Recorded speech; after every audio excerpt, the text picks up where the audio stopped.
အဖေရဲ့အမိန့်နဲ့ကျုပ်တို့အိမ်ကထွက်လာခဲ့ကြတယ်ဗျကိုဖိုးရိုင်းကတော့အရှိကနေမို့တော့နဲ့သွားတာပေါ့ဗျကျုပ်တို့တွေအိမ်ကပေါက်တူးတွေဂေါ်ပြားတွေမယူခဲ့ကြဘူးဘာလို့လဲဆိုတော့အဲ့ဒီအရာတွေကတုတ်တန်ထဲမှာရှိပြီးသားဗျတုတ်တန်ထဲကလက်နဲ့ကရိယာတွေကမြေမြုပ်ပြီးတူးဆော့လို့ပြီးတာနဲ့ဇရက်ကြီးအောက်ကစင့်တန်းတွေပေါ်ကိုထိုးတင်ခဲ့ရတာမဟုတ်လားတုတ်တန်တွေကပစ္စည်းကိုရွာကိုပြန်မယူကြတာဒီလိုနဲ့ထွက်လာခဲ့ရင်တုတ်တန်တွေရောက်တော့မှပြဿနာတက်တော့တာပဲဗျကဲကိုဖိုးရိုင်းခမ ्या အမိမြေပုံကပမလေကိုဖိုးရိုင်းကခေါင်းကုပ်ပြီးဟိုဘက်လှည့်ကြည့်လိုက်ဒီဘက်လှည့်ကြည့်လိုက်လုံနေတယ်ဗျငါလေးမမှတ်မိတော့ဘူးကွာနှစ်တီကြာတော့ဘယ်နာမြုပ်ခဲ့တယ်ဆိုတာမျက်လုံးနဲ့ပုံဖော်လို့မရတော့ဘူးကွာတီလိုက်ပါတော့ဗျာအဲ့ဒီတော့ကျုပ်တို့ကဘေးမြေပုံကိုသွားပြန်ဖော်ရမှာလေဗျကိုဖိုးရိုင်းက4-5ခေါက်လောက်ပတ်ကြည့်နေတယ်ဗျမြေပုံအဟောင်းတွေကနှစ်တွေကြာတော့ခြုံရွယ်ပိတ်ပေါင်းနေဖုံးတဲ့ဟာကဖုံးနေပြီတချို့မြေပုံအဟောင်းတွေဆိုရင်မြေသားမိုးမှုနေရာကလေးပဲကြံနေတော့တာဗျမြေနှိပ်ပိုင်းကမြေပုံတွေဆိုရင်နှစ်ကြာလို့လားမသိဘူးမြေပြန့်ကြီးလို့ဖြစ်နေပါပြီဗျအကိုကြီးကတော့တွေ့လို့တွေ့ညာမှတ်တိုင်အဟောင်းတွေပြုတ်ကျနေတဲ့တစ်တူတစ်စတွေကိုလိုက်လှန်ပြီးစာတွေလိုက်ဖတ်ကြည့်နေသေးတယ်ဗျအချိန်တော်တော်ကြာတဲ့အထိကိုဒေါ်စောမြုပ်ခဲ့တဲ့နေရာရှာမရဘူးဖြစ်နေတယ်ကျုပ်တို့စိတ်ပြက်လက်ပြက်နဲ့ဇရက်အတက်လီကားမှာထိုင်ချလိုက်ကြတယ်ဒီတိုင်းဆိုဘလို့လောက်ကြမလဲတနည်းလုံးမပြောနဲ့တပတ်လောက်ရှာရင်တော့တွေ့မှာမဟုတ်ဘူးကိုဖိုးရိုင်းရကိုဖိုးရိုင်းအကိုကြီးကစိတ်ပြက်ပြက်နဲ့ပြောလိုက်တော့ကိုဖိုးရိုင်းတယောက်စိတ်တက်ကြသွားပုံရတယ်ဗျကိုဖိုးရိုင်းမျက်နှာကိုကြည့်ပြီးကျုပ်လည်းတော်တော်သနာသွားမိတယ်နေအောင်ဗျကျုပ်မှအကြံတစ်ခုရှိတယ်ကိုဖိုးရိုင်းကကျုပ်ကိုအားကိုးတကြီးနဲ့ကြည့်တယ်ဥပဒါပြောဘူးလားနေရာမသိလို့မေးချင်တယ်ဆိုရင်ရှီးဟောင်းစတိမီးကလေးတခုရှိတယ်ဆိုပဲဗျာအဲ့ဒီမီးကတော့လွဲပါတယ်ကျုပ်တို့ငငယ်ကလည်းခဏလှုပ်ခဲ့ဘူးတယ်လက်ဝါးတွေကိုတတွေးထွေးထည့်ပြီးအဲ့ဒီလက်ဝါးကိုလက်ဝါးဆောင်နဲ့ခုတ်ချရတယ်ဗျာတတွေးစင်တဲ့ဘက်ကိုလိုက်သွားရတယ်ဆိုတာလीအကိုကြီးကမျက်နှာကြီးရှုံမဲ့ပြီးဟုတ်ပါမလားအလက်ကောင်ရမင်းဟာကဦးကြောင်နီးလန်းကြီးကွာအော်မဒါရှီးလူကြီးတွေတုံးခဲ့တဲ့နီးဗျာအကိုကြီးကအထင်မသေးနဲ့ကိုဖိုးရိုင်းကအရှိတိုးလာပြီဒါဖြစ်ရင်လဲစမ်းကြည့်ကြတာပေါ့အလက်ကောင်ရမင်းလှုပ်တတ်တာသိကြတယ်နော်ဒါဖြစ်ရင်လဲစမ်းကြည့်ကြတာပေါ့အလက်ကောင်ရမင်းလှုပ်တတ်တာသိကြတယ်နော်ကျုပ်ခေါင်းနှိပ်လိုက်တယ်ပြီးတော့မတ်တထရက်ပြီးအရက်လေးမျက်နှာကိုလက်အုပ်ချပြီးဦးချလိုက်တယ်ဗျဤနေဟာဤဒေသကိုပိုင်ဆိုးတော်မူကြသည့်တောပိုင်တောင်ပိုင်ဘုံမီးရຫນွေဝင်တိုက်နှန်းရှင်များခမအလက်ကောင်ဒီနေရာကတိုးလဲမဟုတ်ဘူးတောင်လဲမဟုတ်ဘူးတိုက်လဲမဟုတ်ဘူးကွာဒါတင်းချိုင်ကုန်အကိုကြီးကလည်းဗျာမသိရင်တိတ်နေစမ်းပါဟေးကျုပ်ခဏကရွတ်တာဘယ်နာရောက်သွားပြီလဲတိုက်နှန်းရှင်ရောက်သွားပြီဟောတိုက်နှန်းရှင်များနဲ့တောလမိုင်းတောင်လမိုင်းလမိုင်းအရှင်များခမကျွန်တော်မျိုးတို့ဟိုဒီကကိုဖိုးရိုင်းရဲ့အမေဒေါ်စောကိုမြုံနှံခဲ့သည့်မိဘုံနေရာကိုလိုက်လံရှာဖွေနေကြပါသည်လမိုင်းအရှင်များလိုင်းညွန့်ပြပတော်မူပါကျုပ်ခတ်တီနဲ့တက်တလောက်မှတ်တလောက်ပြောလိုက်တယ်ဗျ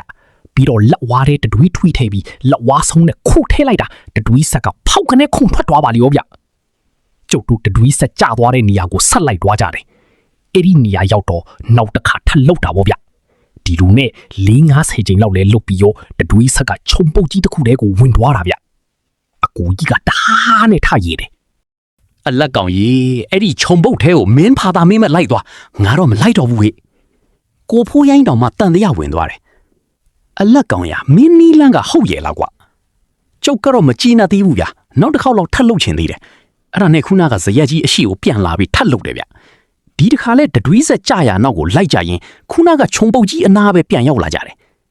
အကူကြီးကအခုထိကိုမယုံသေးဘူးဗျ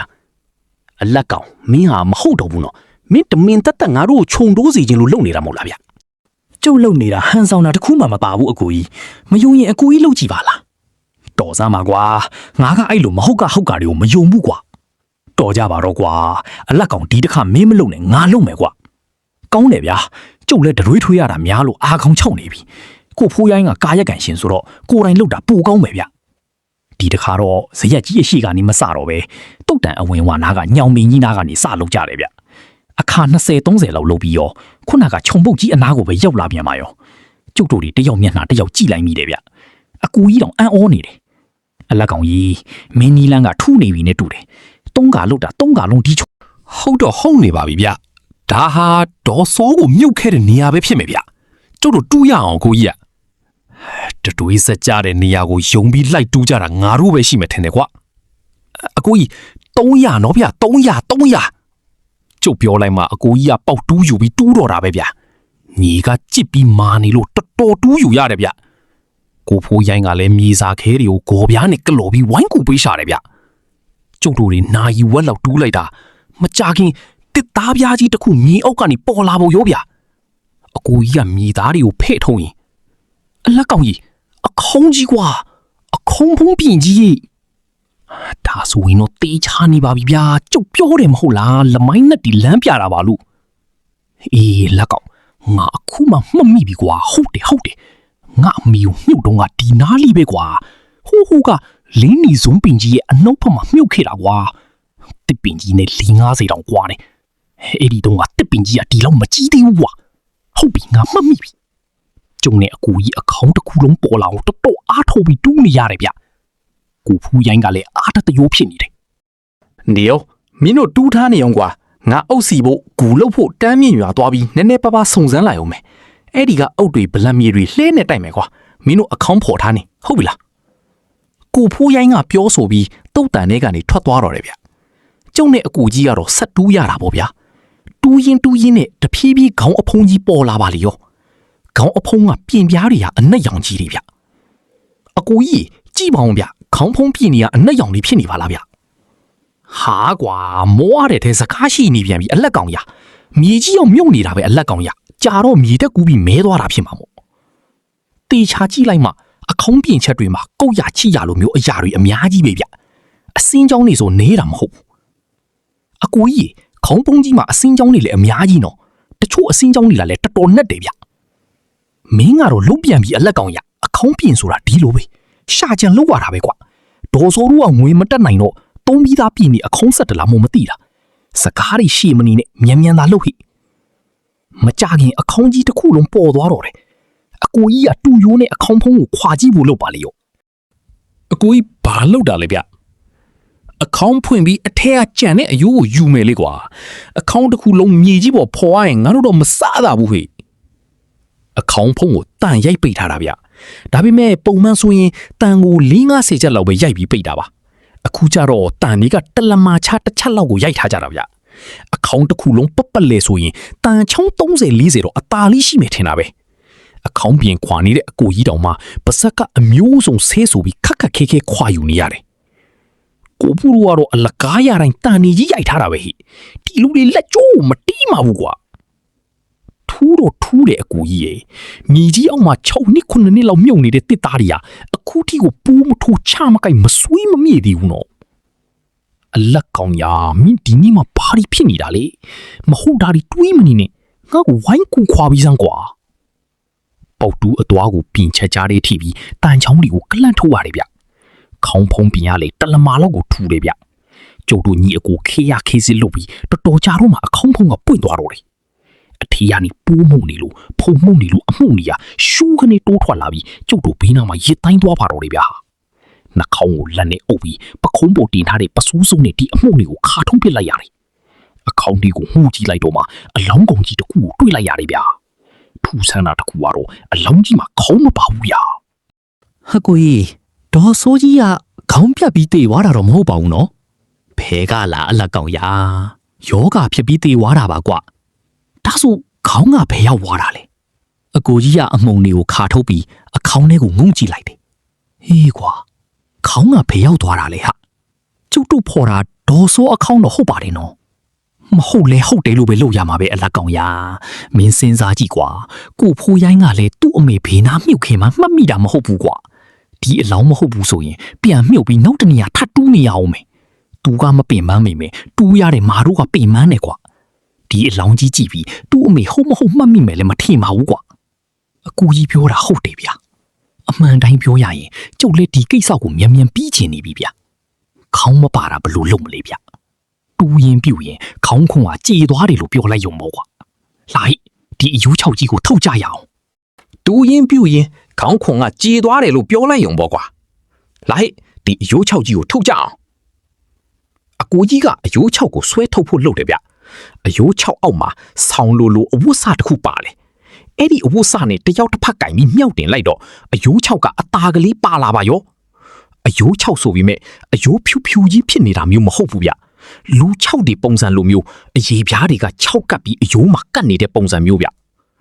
အယိုး6ကြီးကိုဆွဲထုတ်လာပြီးတော့ဇရက်အောက်မှာချထားလိုက်တယ်ဗျအကူကြီးကတော့တော်တော်မိုးနေလေဗျာကျုပ်ကဒီအလောင်းကြီးကိုတိတိချာချာကြည့်နေမိတယ်အလောင်းမှာဝတ်ထားတဲ့အဝတ်စားတွေကကတိပါစလိုပိုးတယ်စလိုပြောင်လက်အသားတစ်ခုနဲ့ချုပ်ထားတာကိုတွေ့ရတယ်နှစ်တီကြာပြီဆိုတော့ဆွေးတဲ့နေရာကဆွေးပေါက်တဲ့နေရာကပေါက်ပေါ့ဗျအကူကြီးဒေါ်စောတို့ကဆင်းရဲတယ်ဒါဆိုတယ်ဝတ်ထားတာအပြန်စားပါလားဗျ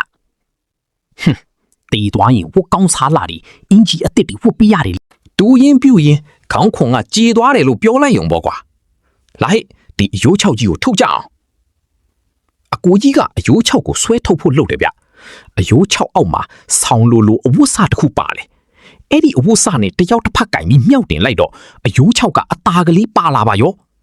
အယိုး6ဆိုပြီးမဲ့အယိုးဖြူကြီးဖြစ်နေတာမျိုးမဟုတ်ဘူးဗျလူ6ဒီပုံစံလိုမျိုးအရေပြားတွေက6ကပ်ပြီးအယိုးမှာကတ်နေတဲ့ပုံစံမျိုးဗျအယိုး6ကြီးကိုဆွဲထုတ်လာပြီးတော့ဇရက်အောက်မှာချထားလိုက်တယ်ဗျအကူကြီးကတော့တော်တော်မိုးနေလေဗျာကျုပ်ကဒီအလောင်းကြီးကိုတိတိချာချာကြည့်နေမိတယ်အလောင်းမှာဝတ်ထားတဲ့အဝတ်စားတွေကကတိပါစလိုပိုးတယ်စလိုပြောင်လက်အသားတစ်ခုနဲ့ချုပ်ထားတာကိုတွေ့ရတယ်နှစ်တီကြာပြီဆိုတော့ဆွေးတဲ့နေရာကဆွေးပေါက်တဲ့နေရာကပေါက်ပေါ့ဗျအကူကြီးဒေါ်စောတို့ကဆင်းရဲတယ်ဒါဆိုတယ်ဝတ်ထားတာအပြန်စားပါလားဗျတေးသွားရင်ဝတ်ကောင်းစားလာတယ်အင်ကြီးအစ်စ်တွေဝတ်ပြရတယ်ပန်းရံစရာ2ယောက်ကကျုပ်တို့ရွာမှာအတိရှိတယ်ဗျသူတို့အတိအိမ်မှာတဲတယ်ညနေဆောင်ကြတော့ကိုဖိုးရိုင်းကကျုပ်တို့တွေကိုဦးတရုတ်ကြီးဆိုင်မှာတဝိုင်းကျွေးပြီးဧည့်ခံသေးတယ်ဗျာကျုပ်တို့ကကိစ္စတွေပြီးပြီမှတာတကယ်ပြဿနာကအခုမှစမှာဗျတုတ်တန်တွေကအဲ့ဒီခေါင်းမပါတဲ့အလောင်းဟာဘသူလဲဒေါ်စောရဲ့ခေါင်းကရောဘယ်ရောက်သွားတာလဲပြီးတော့ဆုံးခေါင်းပြတ်ဆိုတာတကယ်ရှိနေတာလားနောက်ထပ်အပိုင်းတွေမှာပိုပြီးထိတ်လန့်စရာတွေစက်တိုက်ဖြစ်လာမှာမို့ channel လေးကို subscribe လုပ်ထားပြီးစောင့်ကြည့်ပေးကြပါဦးနော်